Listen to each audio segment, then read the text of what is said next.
Hello বন্ধুরা, আজকে আলু ফুলকপি নিরামিষ তরকারি করব। আমি কিভাবে করি সম্পূর্ণ ভিডিওটা শুরু থেকে শেষ পর্যন্ত দেখবেন। কড়াইতে তেল দিয়ে দিলাম, আলুগুলো এবার ভেজে নেব। আলু ভেজে নিলে আলুর যে একটা কাঁচা গন্ধ, সেই গন্ধটা আর থাকে না। এই যে কেটে রাখা আলুগুলো কেটে ধুয়ে রেখেছি, এগুলো এখন ভেজে নেব।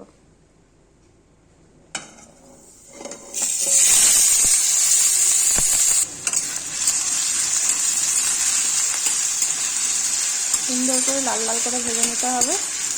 আলুর যে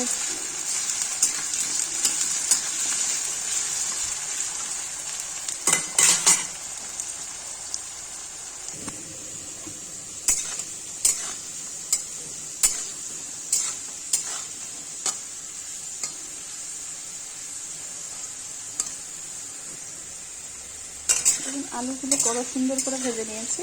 আমার আলু ভাজা হয়ে গেছে। এবার আলুগুলো তুলে নেব। ঠিক এইভাবে আলুগুলো ভাজতে হবে। এবার কেটে ধুয়ে রাখা ফুলকপিগুলো ভেজে নেব।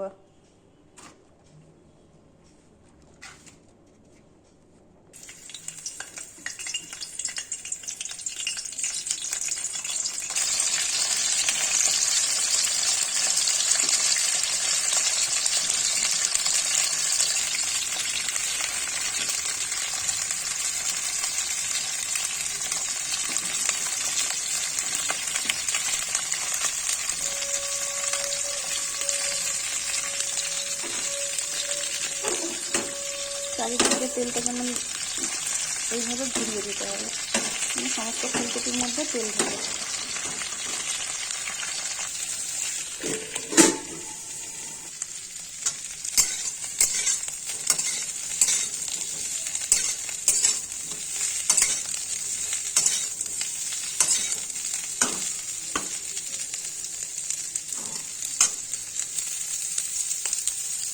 হ্যালো বন্ধুরা, আমার ফুলকপি ভাজা হয়ে গেছে। এবার ফুলকপিগুলো তুলে নেব। সুন্দর লাল লাল করে ভেজে নিয়েছি। কড়াইতে তেল দিয়ে দিলাম। পরিমাণ মতো তেল দিতে হবে।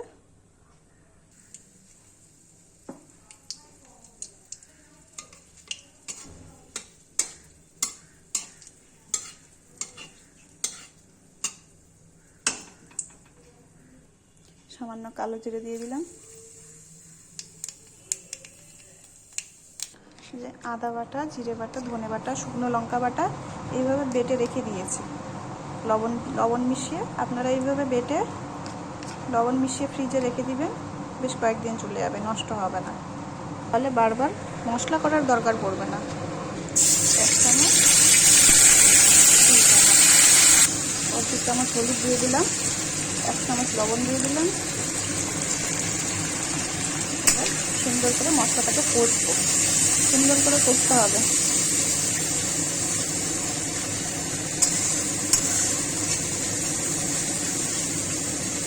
মশলার কাঁচা গন্ধটা যেন না থাকে, সুন্দর করে কষতে হবে। ভেজে রাখা আলু ফুলকপি এর মধ্যে দিয়ে দিলাম।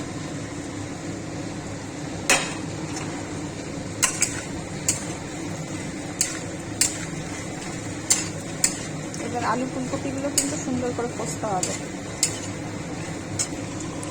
সামান্য একটু জল দিয়ে ঢেকে দেব।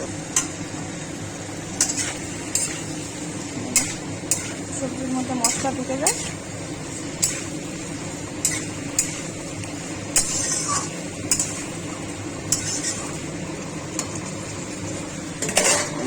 ঢেকে দেব। এবার আপনাদের ঢাকনাটা তুলে দেখাচ্ছি। দেখুন কত সুন্দর তেল ছেড়েছে তরকারি থেকে। তরকারি রান্না তখনই বুঝবেন ভালো হয়েছে যখন তরকারি থেকে সুন্দরভাবে তেল ছেড়ে দেবে। এর মানে পারফেক্ট হয়েছে। এবার একটু ভালো করে নাড়াচাড়া করে সুন্দর করে কষতে হবে। তারপর জল দিয়ে ঢেকে দেবে। আপনারা কীভাবে করেন এই নিরামিষ ফুলকপি অবশ্যই জানাবেন কমেন্টের মাধ্যমে। আমি তো এইভাবেই করি।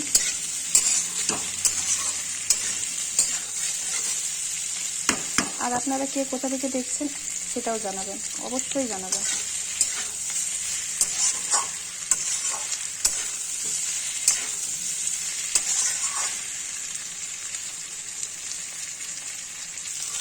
দেখুন আমার ফুলকপি কষানো হয়ে গেছে। এবার ফুলকপির মধ্যে পরিমাণ মতো জল দিয়ে দেবো।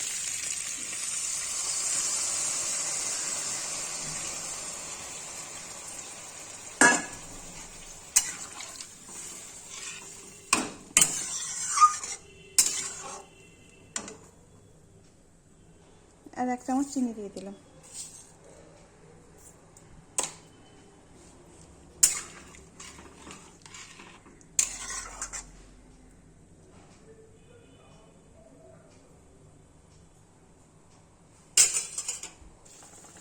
তরকারিটা আমার ফুটে উঠছে, এবার ঢেকে দেবো।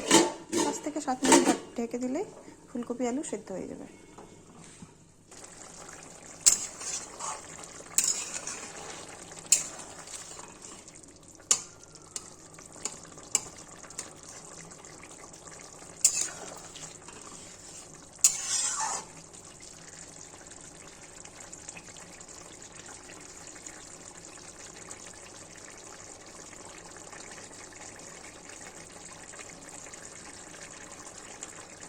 হ্যালো বন্ধুরা, আমার ফুলকপির তরকারিটা দেখো কি সুন্দর হয়েছে আর হয়ে গেছে। এবার নামিয়ে নেব, ঠিক আছে।